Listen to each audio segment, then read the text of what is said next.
السلام علیکم ورحمۃ اللہ وبرکاتہ۔ ہم انشاءاللہ عز وجل ہدایہ آخرین کا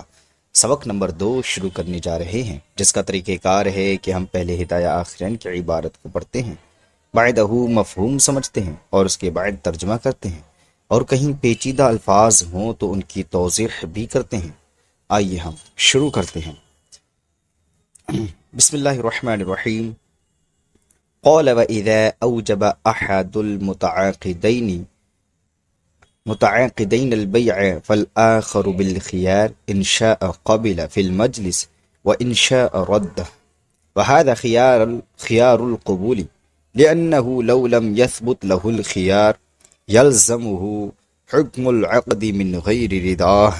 وإذا لم يفد الحكم بدون قبول الآخر فللموجب أن يرجع لخلوه عن إبطال حق الغير، وإنما يمتد إلى آخر المجلس لأن المجلس جامع المتفرقات، فاعتبرت ساعته ساعة واحدة دفعا للعسر وتحقيقا لليسر، والكتاب كالختاب وكذا الإرسال، حتى تعبر مجلس بلوغ الكتاب وأداء الرسالة، وليس له أن يقبل في بعد المبيع ولا أن يقبل المشتري ببعد الثمن لعدم رداء الآخر بتفرق الصفقة إلا إذا بين ثمن كل واحد لأنه صفقات معنا۔ آئیے اب ہدایہ آخرین کے مفہوم کو سمجھتے ہیں۔ صاحب قدر فرماتے ہیں، اور جب متعاقدین میں سے کسی ایک نے بیع کا ایجاب کر لیا، بیع کا ہم نے کل آپ کو بتایا تھا ایجاب کسے کہتے ہیں۔ ایجاب جو پہلے گفتگو کی جاتی ہے متعاقدین یعنی بائع و مشتری میں، بائع مشتری کو متعاقدین کہیں گے، ان دونوں کو متعاقدین کہتے ہیں۔ تو انہی میں سے کسی نے اگر پہلے ایجاب کر دیا، پہلی گفتگو کر دی تو اس کو ایجاب کہتے ہیں۔ اب ان میں سے کسی نے کہا کہ مثال کے طور پر یہ کتاب میں نے بیچی، یعنی بائع نے کہا میں نے یہ کتاب بیچی، تو دوسرا جو ہے مشتری اس کو اختیار ہے چاہے لے یا نہ لے، لیکن یہ اختیار اسے جو ہے مجلس میں ہی رہے گا۔ مجلس اگر بدل گئی تو یہ اختیار اس کو نہیں رہے گا، مجلس میں ہی اختیار رہے گا، اگر چاہے تو قبول کر لے اور اگر چاہے تو اس کو رد کر دے۔ تو صاحب ہدایہ یہی فرما رہے ہیں، قال وَإِذَا أَوْجَبَ أَحَدُ الْمُتَعَاقِدَيْنِ الْبَيْعَ، صاحب قدری فرماتے ہیں اور جب متعاقدین میں سے کسی نے ایک نے ایجاب کیا بیع کا، یعنی بیع کا ایجاب کر لیا، فالآخر بالخیار، تو دوسرے کو اختیار ہے، ان شاء قبل فی المجلس، اگر چاہے تو مجلس میں قبول کر لے، وان شاء رد، اور اگر چاہے تو اس کو رد کر دے، وہذا خیار القبول، اور یاد رکھیں اس کا نام خیار قبول ہے۔ اب اس کی وجہ کیا ہے کہ اس شخص کو یعنی جو بعد میں قبول کرے گا اسے اختیار دیا جا رہا ہے، تو اسے اختیار کیوں دیا جا رہا ہے، اس کی وجہ کیا ہے؟ تو اس کی وجہ بتاتے ہوئے انہوں نے کہا اس کی وجہ ہے کہ اگر ہم اختیار کو اس پر لازم کر دیں، اگر اختیار نہ دیں اس کو، اگر یہ اختیار اس کو قبول کرنے کا نہ دیں بلکہ بیع کو لازم کر دیں، تو عقد کا حکم بغیر رضامندی کے اس پر تھوپنا لازم آئے گا، یعنی بغیر رضامندی کے ہم اس پر اس عقد کا حکم جو ہے تھوپ دیں گے کہ بھائی تمہیں لینا ہی پڑے گا، یہ تو جبر ہو جائے گا، اکراہ ہو جائے گا، اور اس سے شریعت روکتی ہے۔ تو اس لیے اس کو اختیار رہے گا کہ وہ چاہے لے یا چاہے نہ لے، لیکن مجلس تک۔ تو یہی کہا لِأَنَّهُ لَوْ لَمْ يَثْبُتْ لَهُ الْخِيَارِ، اس لیے کہ اگر اس کا جواب، اس کی وجہ بتا رہے ہیں یہاں سے، اس لیے کہ اگر اس کے لیے اختیار کو ثابت نہ کیا جائے، یعنی جو بعد میں ایجاب تو ہو گیا، اب جو بعد میں جو قبول کرے گا، اگر اس قبول کرنے کا اختیار نہ رکھا جائے کہ لے یا نہ لے، تو بتا رہے ہیں کیا ہوگا، لِأَنَّهُ لَوْ لَمْ يَثْبُتْ لَهُ الْخِيَارِ، اس لیے کہ اگر اس کے لیے اختیار کو ثابت نہ کیا جائے، يَلْزَمُهُ حُكْمُ الْعَقْدِ مِنْ غَيْرِ رِضَاهِ، تو اس پر تو بغیر رضامندی کے عقد کا حکم تھوپنا لازم آئے گا۔ جب یہ تھوپنا اس پر لازم آئے گا، اب یہاں پر جو ہے وہ اختیار کرنا، قبول کرنا نہ کرنا اس پر ہے کہ چاہے قبول کرے یا چاہے قبول نہ کرے۔ اب اگر وہ قبول نہیں کرتا ہے، اب اگر وہ جس کو قبول کرنے کا اختیار تھا، مشتری یا بائی میں سے کسی کو بھی، اگر وہ قبول نہیں کرتا ہے تو جس نے ایجاب کیا ہے وہ بیچارہ ہلکا رہے گا، کیونکہ اب وہ تو قبول کر نہیں رہا ہے، اور جب قبول نہیں کر رہا ہے تو اس نے ایجاب کیا ہے، تو اس کی بھی کوئی صورت ہے نہیں ہے کہ اپنی ایجاب سے رجوع اگر کر لے۔ تو بتا رہے ہیں ہاں وہ اپنے ایجاب سے رجوع کر لیے، اس کے لیے اختیار رہے گا، کیونکہ جب دوسرے کے قبول کرنے کا حکم نے کوئی فائدہ ہی نہیں دیا، دوسرے کے قبول کرنے کے بغیر حکم کا کوئی فائدہ ہی نہیں ہوتا ہے، تو ایجاب کرنے والے کے لیے یہ جائز ہوگا، اختیار ہے اسے بھی کہ وہ چاہے تو اپنے قول سے رجوع کر لے، کیونکہ دوسرے کے حق کو باطل کرنا، کیونکہ اس صورت میں دوسرے کے حق کو باطل کرنا نہیں پایا جا رہا ہے، کیونکہ دوسرے کا حق تو جب ہوتا جب وہ قبول کر لیتا۔ اب اگر وہ ایجاب اس کے بعد کرے، یعنی قبول نہ کر رہا ہے وہ، اور اب وہ موجب بھی اپنے قول سے رجوع کر لے، ایجاب سے رجوع کر لے، تو اب یہاں پر بھی اس کو یہ جائز ہے کہ اپنے اس ایجاب سے رجوع کر لے۔ یہی بتا رہے ہیں صاحب ہدایہ، وَإِذَا لَمْ يُفِدِ الْحُكْمَ بِدُونِ قُبُولِ الْآخِرِ، اور جب حکم فائدہ نہیں دیتا ہے دوسرے کے قبول کے بغیر، فَلِلْمُوجِبِ أَنْ يَرْجِعَ لِخُلُوِّهِ عَنْ إِبْطَالِ حَقِّ الْغَيْرِ، تو موجب کے لیے یعنی ایجاب کرنے والے کے لیے جائز ہے کہ وہ اپنے قول سے رجوع کر لے۔ کیوں؟ لِخُلُوِّهِ عَنْ إِبْطَالِ حَقِّ الْغَيْرِ، دوسرے کے حق کے باطل کرنے کی خالی ہونے کی وجہ سے، یعنی یہاں پر دوسرے کے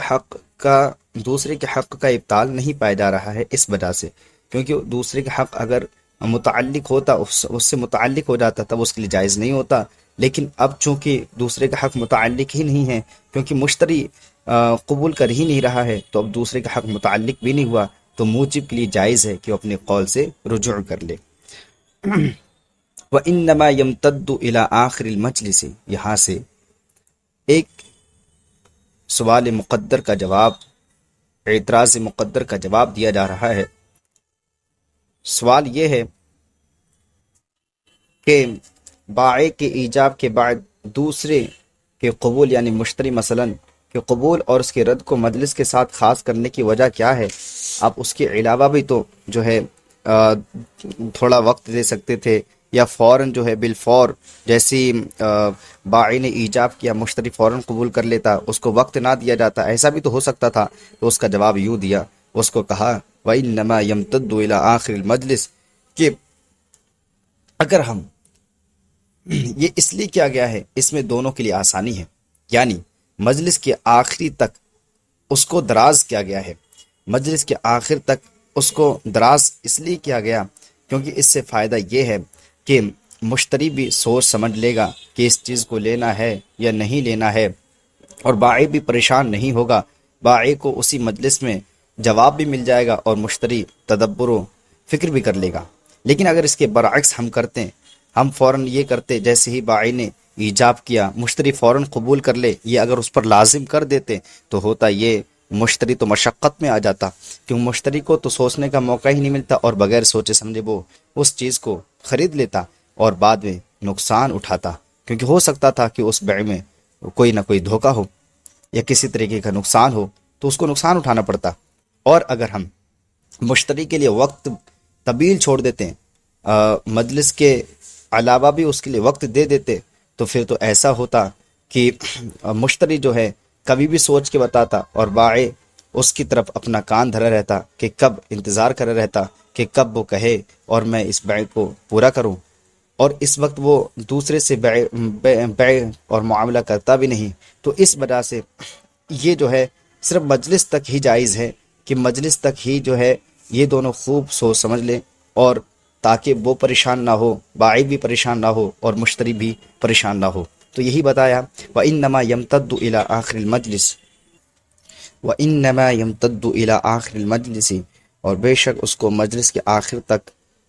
اختیار دیا جائے گا، دراز کیا جائے گا۔ اس طریقے سے اس کا ترجمہ ہو گیا، یعنی خیار قبول انتہائی مجلس تک اس لیے دراز ہوتا ہے۔ اب یہ کیوں دراز ہوتا ہے، اس کی وجہ بتا رہے ہیں، لِأَنَّ الْمَجْلِسَ جَامِعُ الْمُتَفَرِّقَاتِ، اس لیے کہ مجلس جو ہے تمام متفرقات کو جمع کر دیتی ہے، تمام متفرقات کو جمع کر دیتی ہے۔ فَتُعْبِرَتْ سَاعَتُهُ سَاعَةً وَاحِدَةً، تو اس کی تمام ساعتوں کو ایک ہی ساعت شمار کیا جائے گا۔ یہاں پر بتانا یہ چاہ رہے ہیں، فار ایگزامپل جیسے کسی نے، یہ جو مجلس ہوتی ہے تمام الگ الگ چیزوں کو جمع کر کے ایک ہی چیز بتا دیتی ہے۔ جیسے کسی نے آیت سجدہ پڑھی، بار بار ایک ہی مجلس میں آیت سجدہ پڑھتا رہا، لیکن اس پر سجدہ کتنے واجب ہوں گے؟ ایک ہی سجدہ واجب ہوگا، کیونکہ ان تمام آیتوں کو ایک ہی آیت مان کر، اور تو ایک ہی سجدہ اس پر واجب ہو گیا۔ ایسا نہیں وہ الگ الگ سجدے کرے گا، اس آیت کا الگ، اس آیت کا الگ، اس آیت کا الگ، بلکہ تمام آیتوں کا سجدہ ایک ہی کرے گا۔ تو کیونکہ تمام یہ مجلس جو ہے، مجلس نے تمام متفرقات کو یعنی الگ الگ چیزوں کو جمع کر کے ایک ہی گنا دیا۔ اس لیے یہاں پر بھی ہے کہ بائع اور مشتری اس مجلس تک ہی جو ہے اختیار ان کو باقی رہے گا، کیونکہ یہ متفرقات یعنی تمام متفرقات کو مجلس جمع کرنے والی ہے، اور اس کے تمام ساعتوں کو ایک ہی ساعت شمار کیا جائے گا۔ یہاں تک کہ اگر کسی شخص نے بالکل آخری وقت میں، مشتری نے فور ایگزامپل آخری وقت میں جا کر کے قبول کر لیا، تو یہی شمار کیا جائے گا کہ اس نے مجلس میں ہی قبول کیا ہے، کیونکہ یہ متفرقات کو جمع کرنے والی ہے۔ یہی کہا لأن المجلس جامع المتفرقات، اس لیے کہ مجلس تمام متفرقات کو جمع کرنے والی ہے۔ فاعتبرت ساعته ساعة واحدة، تو اس کی تمام ساعتوں کو ایک ساعت ہی شمار کیا جائے گا۔ کیوں یہ ایسا کیوں ہے؟ دفعا للعسر وتحقیقا لليسر، دشواری کو دور کرنے کے لیے اور آسانی کو پیدا کرنے کے لیے، کیونکہ اس طریقے سے اگر ہم کریں گے تو مشتری کو بھی آسانی رہے گی اور بائی کو بھی آسانی رہے گی۔ تو اس چیز کو پیش نظر رکھتے ہوئے مجلس تک اس کو اختیار دیا گیا ہے قبول کرنے والے کو۔ آگے بتا رہے ہیں کہ یاد رکھیں جو خط رہتا ہے، خط بھی خطاب کی طرح ہے، یعنی کوئی شخص خود تو نہیں جاتا بلکہ ایسا کرتا ہے کہ جیسے مثال کے طور پر بائی ہے، بائی کوئی چیز بیچنا چاہتا ہے تو خود تو مشتری کے پاس حاضر نہیں ہوتا، بلکہ اس کے پاس جو ہے اپنا خط بھیج دیتا ہے کہ میں یہ چیز آپ کو بیچنا چاہتا ہوں، کہ آپ اس پر راضی ہیں۔ اگر وہ مشتری جو ہے اس پر اسی مجلس پہ اتفاق کر لیتا ہے یعنی قبول کر لیتا ہے، تو اس قبول کرنے کو بھی قبول کیا جائے گا، کیونکہ یہ جو خط بھیجا ہے یہ خط بھی اس بائی کی ہی طرح ہے، جیسے کہ بائی نے ایجاب کیا ہے ایسے ہی اس کو بھی اس کو بھی ایک ایجاب کی صورت مانی جائے گی، خط کو بھی، اور اس کے قبول کرنے کو قبول مان لیا جائے گا۔ تو یہی کہا والکتاب کالخطاب، اور کتاب جو ہے یعنی جو خط بھیجنا جو ہے یہ بھی خطاب کی طرح ہے۔ وکذا الارسال، اور اسی طرح میسج، جیسے کہ آج کل فون ہے، موبائل ہے، اس کے ذریعے کوئی میسج کرتا ہے تو یہ بھی میسج کو میسج ہی مانا جائے گا، یعنی اس کو بھی بائی کی صورت میں مانا جائے گا، جیسے بائی ایجاب کر رہا ہے اسی طریقے سے اس کے میسج کوئی میسج، جیسے کسی نے کسی شخص سے کہا کہ جاؤ اور جا کر کے یہ کہہ دو کہ میں اس چیز کو خریدنا چاہتا ہوں، کسی شخص سے کہا، وہ گیا مشتری کے پاس اور اس نے جا کر کے یہ کہہ دیا کہ وہ یہ چیز آپ کی خریدنا چاہتے ہیں، بیچنا چاہتے ہیں، تو یہ بھی ایک ایجاب کی صورت ہے، کیونکہ میسج بھی خطاب کی طرح ہے۔ تو یہی کہا والکتاب کالخطاب وکذا الارسال، اور کتاب یعنی خط بھی خطاب کی طرح ہے، اور اسی طرح میسج بھی خطاب کی طرح ہے، یہاں تک کہ جب وہ پہنچ جائے گا، میں نے ابھی آپ کو بتا دیا کہ خطاب یعنی خط جیسے ہی پہنچ جائے گا تو اس کو مجلس تک اختیار رہے گا،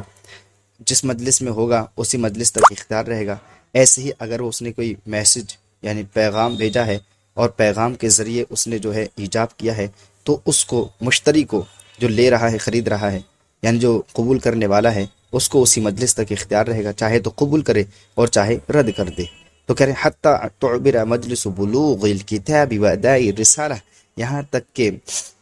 خط کے پہنچنے کی مجلس اور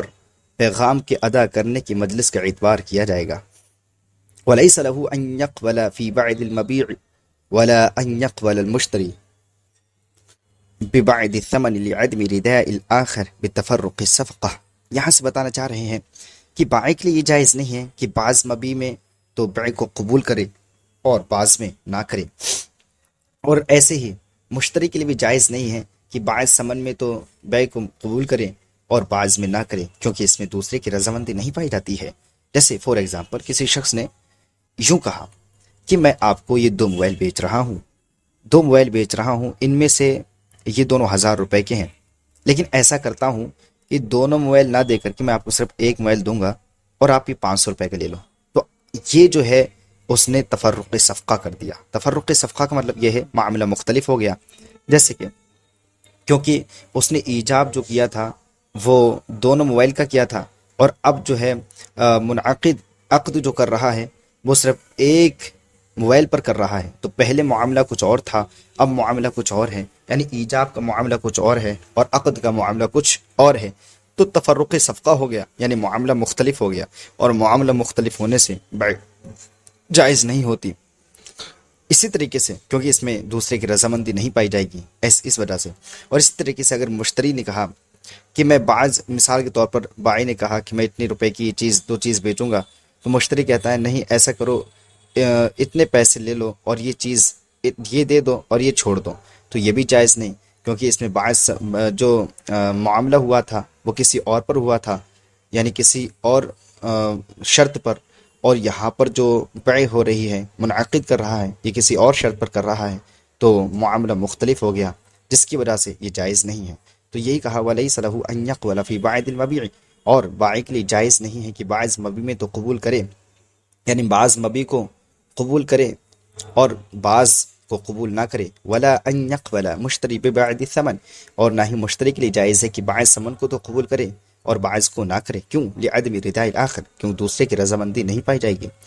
دوسرے کی رضامندی نہ پائی جانے کی وجہ سے بے تفرق صفقہ، اور صفقہ کے متفرق ہونے کی وجہ سے. ہاں یہ صورت ہے کہ اگر وہ چاہیں تو ہر ایک کا ثمن الگ الگ بیان کر دے. جیسے کہہ دے کہ یہ میں موبائل بیچ رہا ہوں، یہ گھڑی بیچ رہا ہوں، یہ سائیکل بیچ رہا ہوں، موبائل اتنے روپے کا، سائیکل اتنے روپے کی، گھڑی اتنے روپے کی. تو اب دیکھیے یہاں پر صفقہ خود بخود الگ الگ ہیں. گھڑی ایک اپنی الگ قیمت بتا رہی ہے، سائیکل ایک اپنی الگ قیمت بتا رہی ہے، اور تیسری چیز اپنی الگ قیمت بتا رہی ہے. تو اس صورت میں کیا ہے، تمام صفقات معنن دیکھا جائے تو یہ الگ الگ صفقات ہیں. معنن اگر دیکھا جائے بیچ تو ایک ہی ساتھ رہا ہے، لیکن دیکھا جائے تو الگ الگ صفقات ہیں، الگ الگ معاملات ہیں. اس وجہ سے یہ بیع جائز ہے. یہی کہا الا اذا بین ثمن